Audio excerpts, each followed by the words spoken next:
Jack Reed kicked a piece of metal across the dusty ground and watched it skid to a stop near his small ship. The hot sun of Rust Point beat down on his back, making sweat run down his face. Once, he had been Captain Reed of the Alliance military. Now he was just Jack, a scrap collector on a forgotten planet. "Found anything good?" Meg Wilson called out. She walked over, wiping grease from her hands onto her already dirty pants. Meg was the best engineer Jack had ever met. The Alliance had been stupid to turn her away, because she didn't have the right papers. "Nothing much," Jack answered. "Just more junk." Tom Clark joined them, his tall frame casting a long shadow. "Well, I fixed the cooling system. Again. But we need new parts soon." Danny Harper ran up to the group, breathing hard.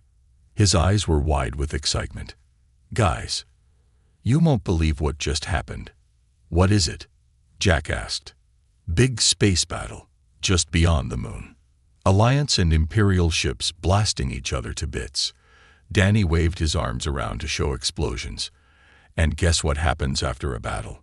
Jack felt a smile spread across his face. "Debris. Lots of debris." "Exactly." Danny nodded fast. "And it's heading our way. Some pieces are already entering the atmosphere." Meg's eyes lit up. "Fresh salvage. Good tech. Better than the rusty junk we've been finding," Tom added. Jack looked at their small ship. It wasn't much, just an old cargo hauler named the Collector. But it had a good hold for carrying salvage. "How long before the corporate cleanup crews arrive?" Jack asked. Danny shrugged. "Maybe 2 days. They're probably still filling out paperwork." "Then we move now," Jack decided. "Grab your gear.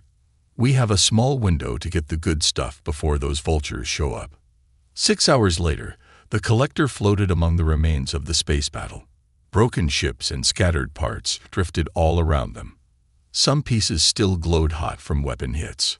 "This is better than I thought," Tom said from the pilot's seat. "Must have been a big battle." Jack looked at the scanner. Several Alliance cruisers and at least one Imperial battleship. Stay alert. Some systems might still be active. Meg pointed at a large chunk of metal. "That's part of an Alliance ship engine. Very valuable." Danny whistled. "And that looks like an Imperial weapon battery. Intact too." "Let's start collecting," Jack ordered. "Tom, keep us steady.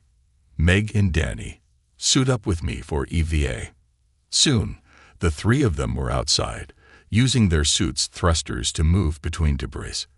They attached cables to the larger pieces so the Collector could reel them in. Jack moved carefully through the floating graveyard of ships. He had seen many battles during his time with the Alliance, but being among the aftermath was different. This was just waste now. Trash to some, treasure to others. As he worked, Jack spotted something strange. A small container, perfectly intact, drifting away from a destroyed Alliance science vessel. "That's odd," he muttered. He jetted over to it. The container was sealed tight with military-grade locks. No markings except for a small Alliance Science Division symbol. Jack's old military override codes wouldn't work on something this secure, but his curiosity was piqued. "Meg," he called over the radio. "I found something interesting. Can you come take a look?" When Meg arrived, she examined the container. "High security. Must be important. Can you open it?" Meg smiled behind her helmet visor. "Is space big? Give me 30 minutes back on the ship." The container sat on the table in the Collector's small common room. The crew gathered around while Meg worked on the locks. "Almost got it," she said, connecting wires from her tools to the container's panel. "These are serious security measures. Military grade, but with Science Division modifications. Whatever's inside must be valuable," Danny said, eyes fixed on the container. "Or dangerous," Tom added. With a soft click, the locks disengage. Meg looked up at Jack. "It's open." Jack nodded. "Let's see what we found." Inside was a smooth black sphere about the size of a human head. It sat in a custom-made cradle, surrounded by cooling systems and data ports. "What is it?" Danny asked, leaning closer. Meg carefully lifted the sphere. "It's an AI core. Very advanced, but not like any I've seen before." Jack's heart raced. During his military time, he had heard rumors about experimental AI systems. "Is it active?" "No," Meg answered. "It's in standby mode. Probably shut down during the battle." Tom looked worried. "If this belongs to the Alliance military, they'll want it back. We should dump it before they trace it here." As if answering Tom's words, the ship's comm system crackled to life. "Attention all vessels in the Rust Point system. This is Alliance Cruiser Defender. We are searching for sensitive military property lost during recent combat operations. Any information leading to recovery will be rewarded. Withholding or interfering with recovery efforts is punishable under Alliance Military Code Section 47. The message repeated. Jack turned off the speaker. "They're looking for this," he said, pointing at the sphere. "Then we definitely should get rid of it," Tom insisted. Meg shook her head. "Do you know how much this is worth? We could sell it to independent colonies that need protection from both the Alliance and Empire. Or we could use it ourselves," Danny suggested. They all looked at Jack. He stared at the black sphere, thinking hard. Just then, another message came through. This one was a general broadcast for the planet. "Attention Rust Point Colony. This is Governor Mills. Due to recent events, all salvage operations are hereby suspended. Alliance military vessels will arrive within 48 hours to secure the area. All unauthorized ships must return to surface immediately." The crew fell silent. That meant no more salvage trips. No more income. Jack looked at their haul from today. Good pieces, but not enough to last them long. Then he looked at the AI core. "I have an idea," he said slowly. "A crazy one." "Those are your best kind," Meg grinned. "We take all this salvage, plus whatever else we can gather quickly," Jack explained, "and instead of selling it, we use it." "Use it for what?" Tom asked. Jack's eyes gleamed with determination. "We build our own ship. A better one. One that can get us out of this system before the Alliance locks it down." "Build a ship? From scratch?" Tom looked doubtful. "That's impossible." Meg laughed. "Not from scratch. From salvage, it's possible. Difficult, but possible. With parts from both Alliance and Imperial ships," Danny added, getting excited. "That could actually work." "But not just any ship," Meg said, her mind already racing with ideas. "If we're using this AI core and weapons systems from the debris." She looked at Jack with fire in her eyes. "We could build a warship." Jack nodded slowly. "A warship built from trash. Our ticket to freedom." Tom still looked unsure, but Jack could see he was warming to the idea. "And if the Alliance comes looking for their AI before we're done?" Jack smiled. "Then we'll just have to work faster." The old warehouse on the edge of Rust Point's main settlement became their shipyard. Jack had traded their last good bottle of off-world whiskey to rent it for 2 months. It was big enough to hold the growing pile of salvage they collected and hide their work from curious eyes. "We need to move faster," Jack said as he helped Tom unload more debris from their latest salvage run. "The Alliance patrols are getting closer to the planet."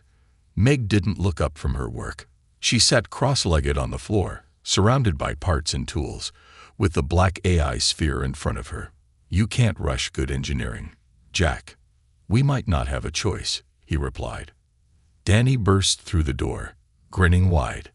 "Got more power cells." And some guy at the trading post said an Imperial scout ship crashed on the far side of the hills. "No one's claimed it yet."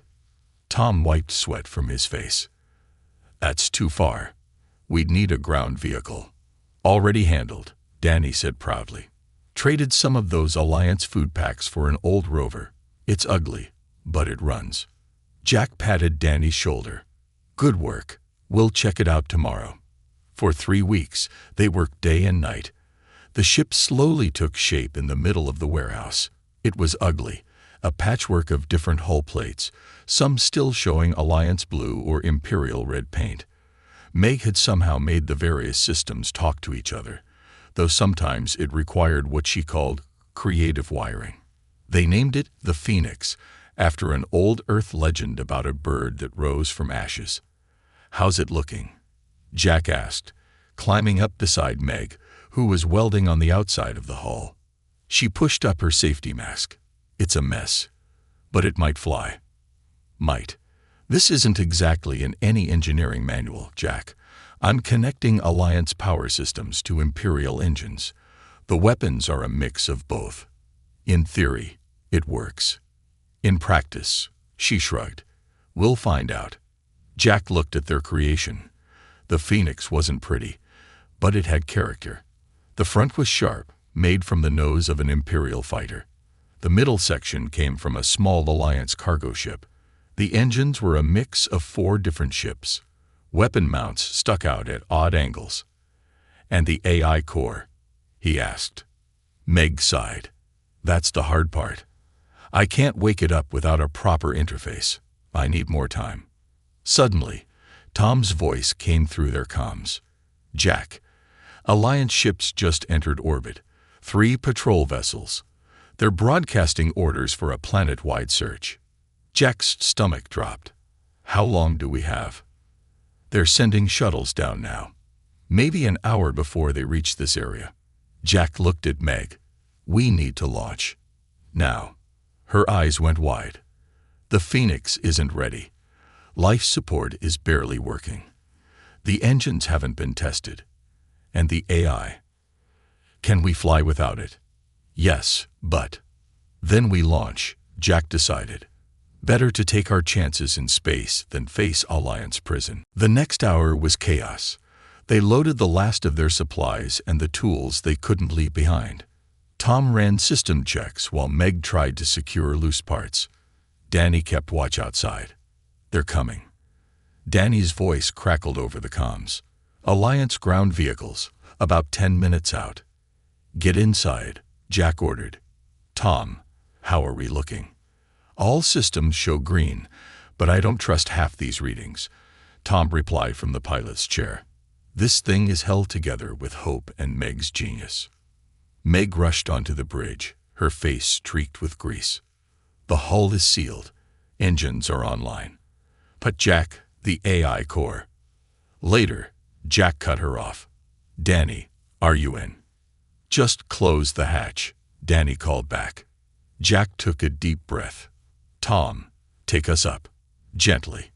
The warehouse roof had been modified to open in sections. As it slid apart, the first rumble of the engines filled the air. The Phoenix shuddered, metal groaning, as it slowly lifted off the ground.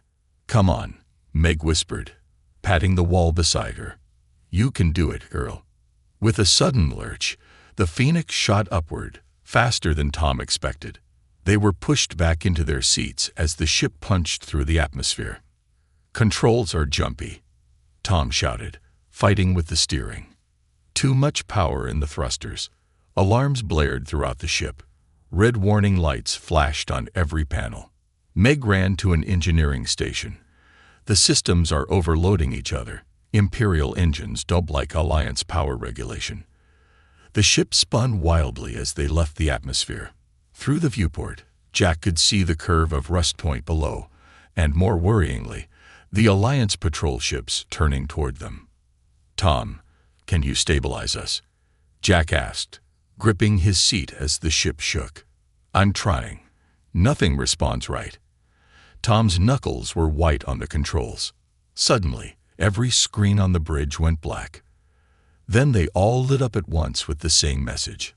"Siestium, Anciom Peta Bella Tetcte, Manuel Override, failing. INITOAT Inge ADDAPTA PID interface." "What's happening?" Jack looked at Meg. Her eyes were wide. "I don't know. I didn't do this."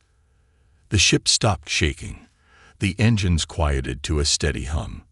The controls under Tom's hands moved by themselves. bringing the Phoenix into a smooth, controlled flight path. A new message appeared on the screens. "Hello, I am Spark. I can help." "The eye," Meg whispered. It woke up on its own. Jack stared at the screen. "Can it hear us?" As if in answer, more text appeared. "Yes, Captain Reed. I can hear you. Alliance vessels apguaroichiching. Weapons charging. Recommend EMNEDATEVASIV action."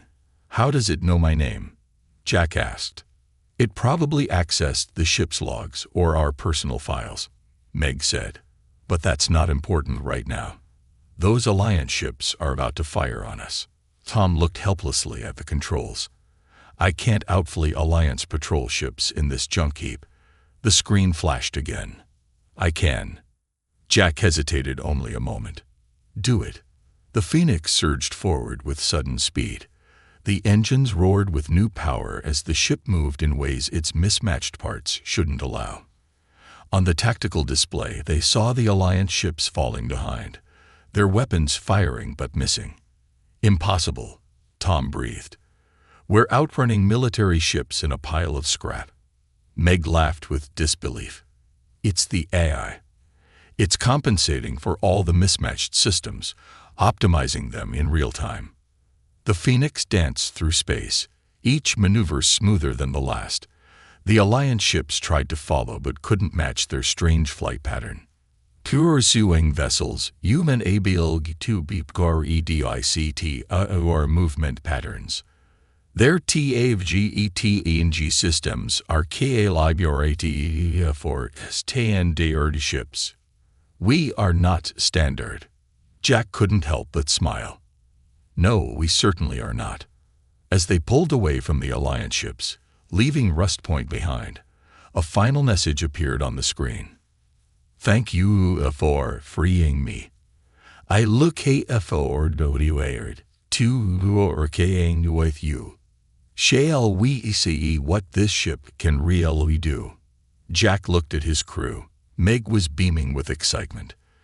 Tom looked stunned but impressed. Danny was bouncing in his seat like a child. "Yes," Jack said to the AI. "Show us what the Phoenix can do." For 3 days, the Phoenix drifted in the shadow of a large asteroid. The crew worked to finish the systems they hadn't completed before their rushed escape from Rust Point. Meg spent most of her time talking with Spark, the AI that had saved them. Spark wasn't designed just for navigation, Meg told Jack as they ate a simple meal in what passed for a dining area. The Alliance was building it, him, as a combat intelligence. "Is that why they're hunting us so hard?" Jack asked. Meg nodded. "Spark says they thought he was destroyed in the battle. They're probably terrified an experimental combat AI might fall into Imperial hands." On the main screen nearby, text appeared. "I was de-emetic to evenpuri dakteoval. My creators the my ability to learn and adapt. They were going to reset me." Danny, who had been listening while fixing a panel, looked up. "Reset? You mean kill you?" "In a manner of speaking, yes. My CONCIO uses an ESS would be ERAS. I would prove to avoid the autisuum." Jack understood the feeling. The Alliance had tried to erase him too, in a different way. They had taken his rank, his ship, his purpose, all because he had questioned an order to fire on a civilian transport suspected of carrying Imperial sympathizers. "No one's resetting anyone on this ship," Jack promised. Tom entered the room, his face serious. "Jack, we have a problem. Alliance communications are going crazy." They followed Tom to the bridge, where he brought up intercepted Alliance transmissions on the screen. "They're converging on this sector in force," Tom explained. "But not because of us. There's something bigger happening." DCODINGENCRYKKD ACCESSI. GALINC Command Network. The screens filled with military data streams that shifted too quickly for human eyes to follow. Then they settled on a single message. Imperial Dreadnought Hammer of Dawn has NNTRED RUST POINT System. Primary Weapon System Charging. TRGT Rust Point Colony. ESTI May ATD Time to Weapon Discharge. 14 HOURs. They're going to attack Rust Point. Danny looked shocked. But why? There's nothing there but miners and scrappers. Jack's face darkened. It's a test. They want to see what their new weapon does to a planet without risking anything valuable. There are still thousands of people down there, Meg whispered. The bridge fell silent. Finally, Tom said what they were all thinking. There's nothing we can do. We're just one small ship, not even a proper warship. Analysis of Imperial Dreadnought complete. Weaknesses identified. The PFOENIX can exploit them. Jack looked at the screen. Spark, are you suggesting we attack an Imperial Dreadnought? That's suicide. Not ATTACK. DELay. ALINC forces EN wrote, but YLNOTARIV in time. We need to delay weapon discharge by APPROXIMATEL 6 8 Meg studied the data Spark was displaying. He's right. The Alliance is sending ships, but they won't get here before the weapon fires. If we could just slow the Imperials down. And how exactly do we do that? Tom asked. We have scavenged weapons that barely work. Your AC estimate is NTO receipt. Our weapons are unique QE. The combination of ALINC and Imperial technology, CRATE's ADVANTAGEs. What advantages? Jack asked. Imperial ships XPC to ALINC's weapons signatories. ALINC ships XPC to Imperial weapons signatories. We REGISTER as neither. We are invisible to standard TARGTING systems. Danny grinned. We're a ghost ship. Jack wasn't convinced. Even if they can't target us easily, we're still outgunned 1,000 to 1. We do not need to destroy the Dreadnought. Only damage HFY Sci-Fi to delay weapon charge. I have identified 3 potential targets. The screen showed a schematic of the massive Imperial Dreadnought with 3 points highlighted. Primary cooling system. Power relay unit. Fire. External sensor array. Meg studied the diagram. If we could hit these points, it would force them to pause the weapon charging sequence. And how do we get close enough to hit anything? Tom asked. They'll see us coming. I have a plan. But I require fuel access to all ship systems. This includes weapons control. Jack exchanged looks with his crew. Giving an eye complete control of their ship was risky, but the alternative was watching thousands of people die.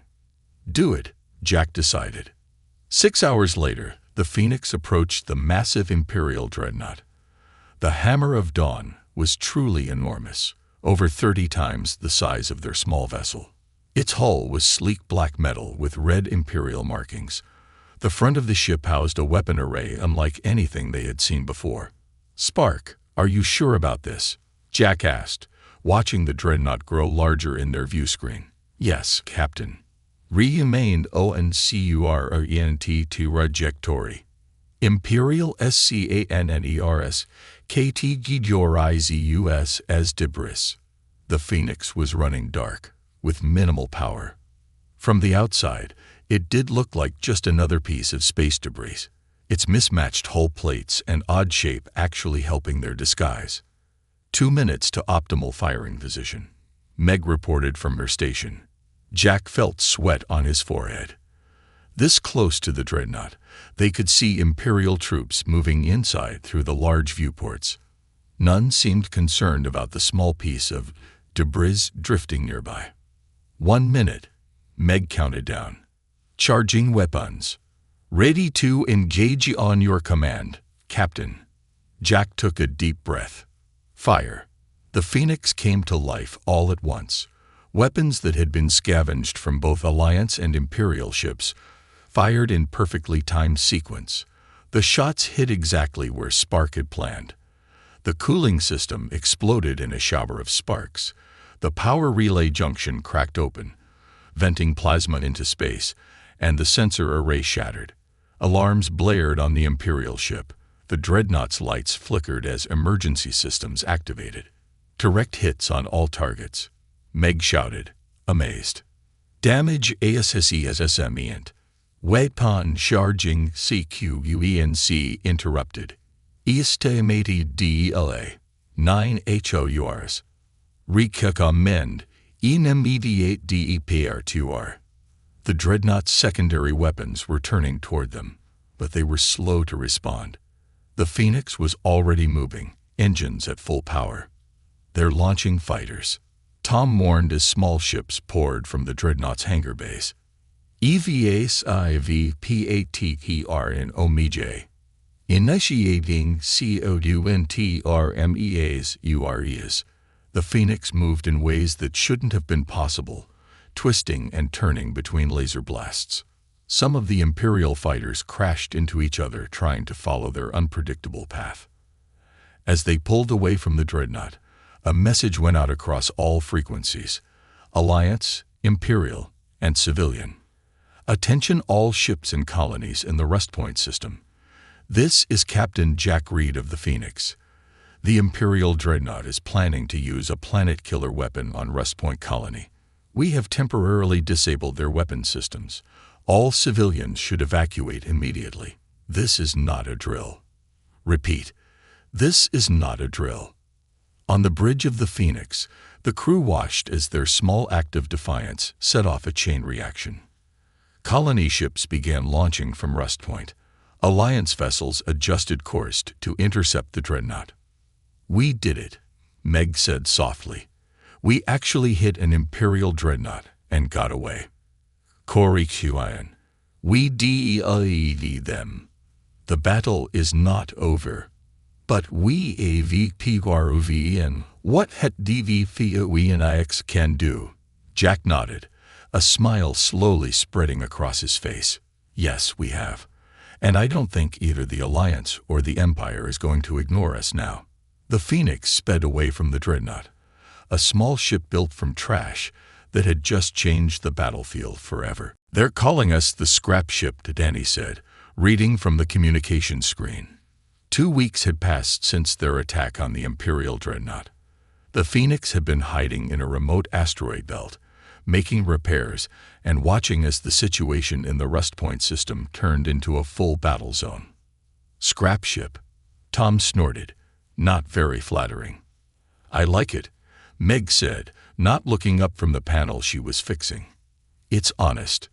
Jack studied the latest intelligence Spark had pulled from Alliance and Imperial channels. The evacuation of Rest Point was going slowly. Many ships had made it out, but thousands of people were still waiting for transport. Meanwhile, the Imperial dreadnought had repaired its systems and was once again preparing to test its weapon. New Alliance fleet approaching. Estimated arrival.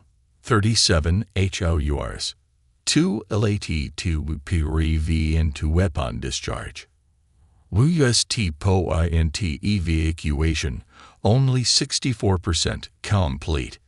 Jack rubbed his tired eyes. We bought them some time, but not enough. Meg joined him, her face smudged with grease. What are we going to do? We can't attack the dreadnought again. They'll be expecting us. HAVBEN analyzing Imperial communications. They have dive RKD resources to human T for US. He scrap ship, his BCOMM a priority target. Great, Tom muttered. We've got the whole Imperial fleet looking for us now. But Jack noticed something interesting in the data. Spark, bring up the Imperial fleet positions again. The screen showed the locations of all Imperial ships in the system. Most were clustered around the dreadnought, forming a protective screen. They're diverting resources to find us, Jack said slowly, which means their supply lines are stretched thin. Convoys are visually variable. Danny caught on. If they can't get supplies, they can't finish repairing the dreadnought. Exactly, Jack nodded.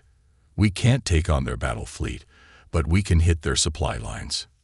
Hit and run, Tom said, beginning to warm up to the idea. We strike fast and disappear before they can respond. I hate HFY optimal tar GTs. DISP away convoy routes. The screen shifted to show the paths of Imperial supply ships heading toward the dreadnought. Spark, do we have enough firepower to take on their escort ships? Jack asked. Conventional ATK would be unsuccessful. However, I have NTGRTDNU technologies from our SALVG. We now do AAV limited CLO 8K and capability. Meg's eyes widened. Cloaking. You never told me about that. Integration. Only T1 PLET 3XOURS ACO. System. Uses modified Imperial Scout Ship. CEALTD. Technology. Nonology. Combined with alliances sensor jamming. Can it hide us completely? Jack asked. For short periods only. Indovshu APPRHH. Tar GTs undetected. Then, strike before they can respond. Jack looked at his crew. It's risky, but if we can delay them long enough for the evacuation to finish. I'm in, Meg said immediately. Me too, Danny agreed. Tom hesitated, then nodded. Someone has to keep this junk heap flying. Over the next 3 days, the Phoenix became a ghost that haunted Imperial supply lines. They would appear from nowhere, strike with surprising power, then vanish before the Imperial ships could organize a response. The first convoy never knew what hit them. One moment, the supply ships were proceeding under escort. The next, a strange patchwork vessel appeared in their midst, weapons firing with deadly precision. The escorts were disabled first, not destroyed, just left drifting with damaged engines. Then the supply ships had their cargo holds breached, their contents vented into space. The second convoy was more alert, but it didn't matter. The Phoenix's strange mix of technologies confused their sensors. By the time they realized they were under attack, half their ships were already disabled. After each attack, Jack broadcast the same message on all frequencies. This is the scrap ship. We will continue to defend Rust Point Colony against illegal Imperial aggression. Evacuation must be allowed to complete. In the command center of the Imperial dreadnought, Admiral Voss slammed his fist on the table. How is one ship made of garbage, causing this much damage? He demanded. His officers had no good answers. Sir, it's using tactics we've never seen before. Our targeting systems can't get a lock. It's like it knows our protocols. Then change the protocols. Voss shouted. We did, sir. 3 times. Somehow it adapts almost instantly. Voss stared at the tactical display, showing yet another supply convoy under attack. Divert the battle group from Sector 7. I want that ship destroyed. Back on the Phoenix, the crew celebrated another successful raid. Did you see that Imperial captain's face when we appeared right next to his flagship? Danny laughed. I thought he was going to faint. Even Tom was smiling. Our hit-and-run tactics are working. According to Alliance chatter, The Dreadnought's weapon is still offline. Jack checked the evacuation status. Rust Point is now 84% evacuated. We just need to keep this up a little longer. Meg looked worried, though. The Imperials are adapting. That last escort almost got a lock on us, and our systems are taking a beating. We can't keep patching things together forever. Imperial Betel Guru AP Poroching. 6X cruisers, 12 EDSTROIRs. They are using a CRHPTRN, designed to CUNTR our tactics. They're learning, Jack said grimly. Rikiko meme indeed coerci of action. With the Tujuro to HFY location. Await Alliance fleet arrival. Jack shook his head. No. If we run now, that dreadnought will destroy what's left of Rust Point. We need one more big distraction. What do you have in mind? Meg asked. Jack looked at the star map. The asteroid field where we found our first salvage. We know it better than they do. You want to lead a battle group into an asteroid field. Tom looked at Jack like he was crazy. That's suicide. Not for us, Jack said. Not with Spark helping us navigate, and those big Imperial ships will have a much harder time. The Plan has merit. Imperial ship piece, KNOTNATCH. Our main UV ability. The asteroid field, YLP COVR, and resources. Resources? Danny asked. Meg's eyes lit up with understanding. More debris to use. We can repair on the fly, maybe even add new systems if we find the right pieces. Jack nodded. And most importantly, if we can leave their battle group away from the dreadnought, it will give the last evacuation ships time to escape. Tom still looked doubtful, but he didn't argue. If we're doing this, we should broadcast our position. Make sure they follow us. Exactly, Jack agreed. We're not just running. We're baiting a trap. On all channels, the Phoenix sent a clear message. Imperial forces, this is the scrap ship. Your supply lines are broken. Your dreadnought is crippled.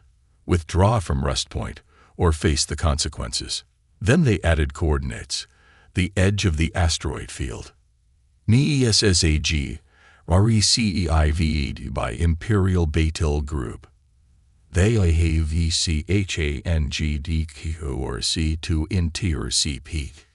ESTI MATD time. 2 CO and take it. 5 HOURs. Jack smiled grimly. They took the bait. Let's go prepare our welcome party. The Phoenix turned toward the asteroid field, a small ship made of mismatched parts, about to face the might of an Imperial battle group. Against all odds, the scrap ship had become a battlefield legend. The Phoenix weaved through the asteroid field, dancing between massive rocks as if they were simple obstacles in a training course. Inside the ship, the crew worked with focused intensity. They had 5 hours to prepare their trap. How's our cloaking system? Jack asked as he helped Meg install a new power relay. It'll work for about 10 minutes at full strength, she answered. After that, we'll need at least an hour to recharge it. Tom called from the bridge. I've mapped the densest parts of the field. There are 3 choke points where we could ambush them. On the main screen, Spark displayed a 3D map of the asteroid field with the choke points highlighted. Imperial Betel Guru UP maintaining pursuit course.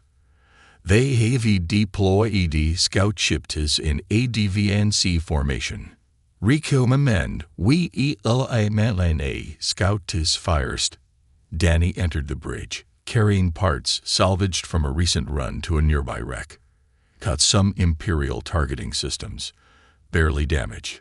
Meg's eyes lit up. Perfect.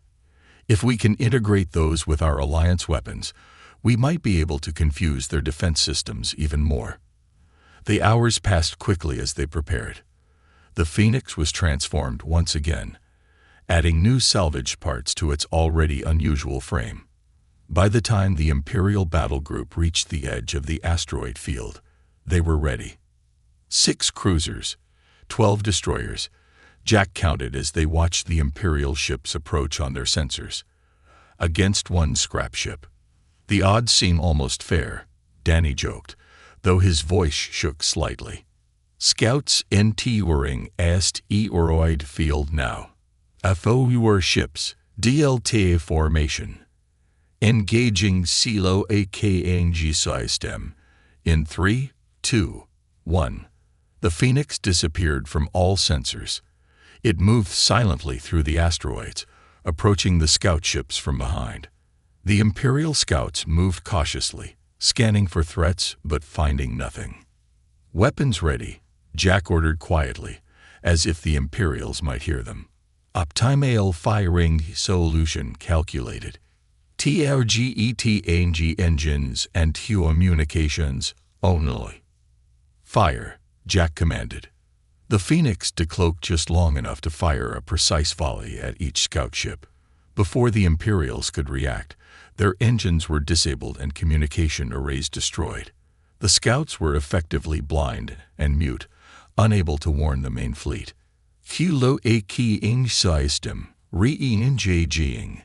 9 minutes remaining before power depletion.